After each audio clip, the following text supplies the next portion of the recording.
आप सभी को जय मसीह की the Bible tells YouTube channel में आप सभी का स्वागत है। तो मित्रों, आज की इस वीडियो में हम अंजीर के पेड़ के दृष्टांत के बारे में चर्चा करेंगे, जो बाइबल की पुस्तक मत्ती 21 के वचन 18 से 22 और मरकुस 11 के वचन 12 से 14 में पाई जाती है। यह कहानी एक अद्भुत और रहस्यमय दृष्टांत है, जो एक छोटे से अंजीर के पेड़ से जुड़ी हुई है, लेकिन इसमें जीवन के बड़े प्रश्नों के उत्तर छिपे हुए हैं। इस कहानी में एक गहरे रहस्य को उजागर किया गया है, जो न केवल धार्मिक बल्कि मानवता, विश्वास और आत्मा के परम सत्य को भी समझाता है। इस कहानी को सुनते समय आपके मन में कई सवाल उठेंगे, जो आपके जीवन को एक नई दिशा देंगे। यह कहानी न केवल ईसाई धर्म के दृष्टांत पर आधारित है, बल्कि यह हर एक व्यक्ति के जीवन में छिपे गहरे रहस्यों को भी उजागर करती है। अंजीर का पेड़, जो पहली नजर में केवल एक साधारण पौधा लगता है, दरअसल यह एक गहरे धार्मिक संदेश का प्रतीक है। यह कहानी न केवल एक पेड़ की है, बल्कि हमारे जीवन के उद्देश्य, प्रभु के साथ हमारे संबंध और आत्मिक फल उत्पन्न करने के महत्व को भी उजागर करती है। यह दृष्टांत हमें एक ऐसे समय में ले जाता है जब प्रभु यीशु मसीह ने इस पेड़ को देखकर अपने शिष्यों को जीवन के सबसे महत्वपूर्ण सिद्धांतों की शिक्षा दी थी। तो चलिए इस रहस्यमय दृष्टांत के संदेश को गहराई से जानने की कोशिश करते हैं। लेकिन आगे बढ़ने से पहले इस वीडियो को एक लाइक करके चैनल को सब्सक्राइब जरूर करिए, और साथ ही हल्लेलुया हल्लेलुया हल्लेलुया या आमीन जरूर कमेंट करिए, क्योंकि आपका एक कमेंट और सपोर्ट हमें परमेश्वर के प्रेम और वचन को औरों तक पहुंचाने की प्रेरणा देता है। तो चलिए इस अद्भुत कहानी को शुरू करते हैं।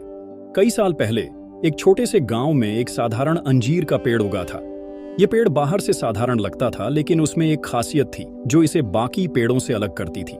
यह अंजीर का पेड़ एक सच्चे रहस्य का प्रतीक था। गांव में लोग अक्सर इसे देखकर सोचते कि इस पेड़ के पीछे कोई गहरा अर्थ छिपा हुआ है, लेकिन वे इसे समझ नहीं पाते थे। एक दिन गांव में एक धार्मिक प्रवचन हो रहा था। गांव के पुजारी ने अपने अनुयायियों से कहा, मैं आपको एक ऐसे दृष्टांत के बारे में बताने जा रहा हूं, जो आपके जीवन में एक नई रोशनी डालेगा। यह दृष्टांत एक अंजीर के पेड़ के बारे में है। यह सुनकर सभी लोग अचंभित हो गए और उन्होंने ध्यान से पुजारी की बातों को सुनना शुरू किया। गांव के पुजारी ने कहा, यह कहानी उस समय की है जब यीशु यरूशलेम में थे। वह एक दिन अपने शिष्यों के साथ एक यात्रा पर निकले थे, और तब रास्ते में उन्हें एक अंजीर का पेड़ दिखा। यह पेड़ बहुत बड़ा और हरा भरा था, लेकिन उसके ऊपर कोई फल नहीं था। ईसा मसीह ने उस पेड़ को देखा और कहा, तुमने बहुत समय तक पत्तियां उगाई हैं, लेकिन तुमने कोई फल नहीं दिया। अब तुम कभी फल नहीं दोगे। और तुरंत ही वह पेड़ सूखकर मुरझा गया।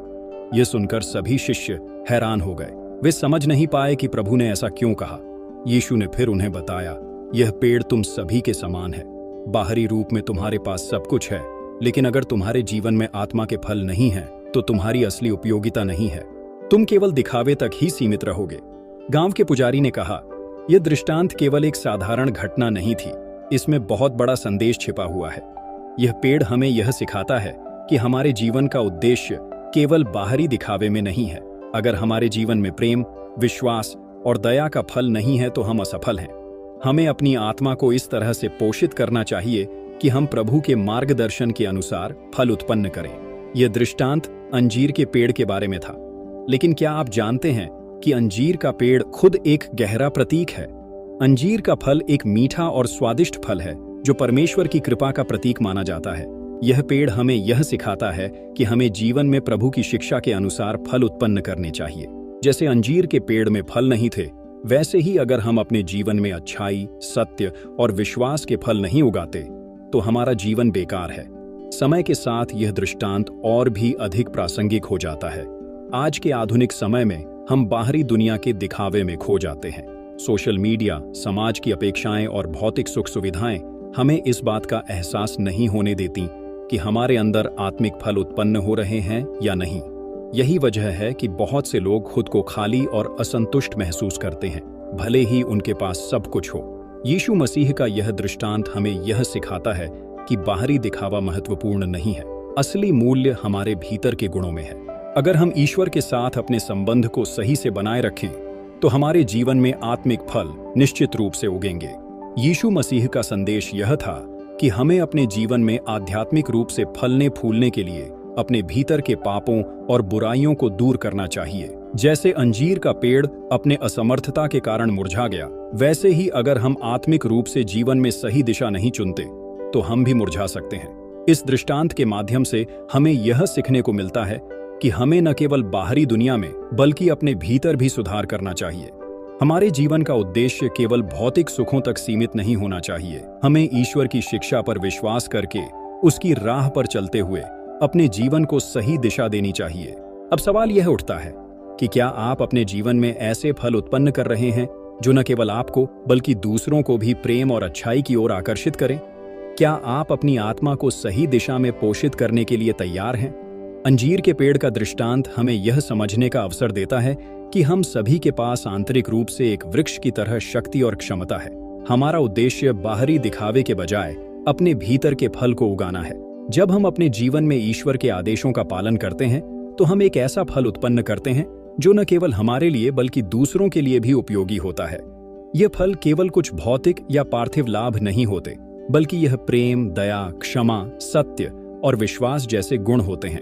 ये आत्मिक फल हमें शांति, संतोष और आनंद का अनुभव कराते हैं, जो किसी भी भौतिक वस्तु से अधिक मूल्यवान होते हैं। इन फलों का वास्तविक रूप हमारे चरित्र, हमारी सोच और हमारे आचरण में छिपा होता है।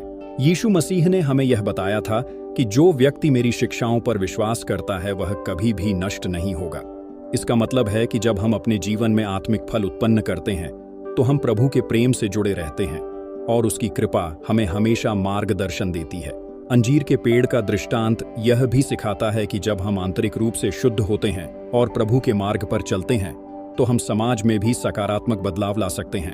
जैसे एक अच्छा पेड़ अन्य पेड़ों और आसपास के वातावरण को प्रभावित करता है, वैसे ही एक व्यक्ति जो आत्मिक रूप से सक्षम और दयालु होता है वह समाज पर भी अच्छा प्रभाव डालता है। हमारे कार्य और विचार न केवल हमें बल्कि हमारे समाज को भी बदल सकते हैं। जब हम दूसरों के साथ प्यार, दया और समझ से पेश आते हैं तो हम समाज में एक सकारात्मक परिवर्तन की शुरुआत करते हैं। हमें यह समझना चाहिए कि प्रभु ने हमें दूसरों की मदद करने के लिए भेजा है।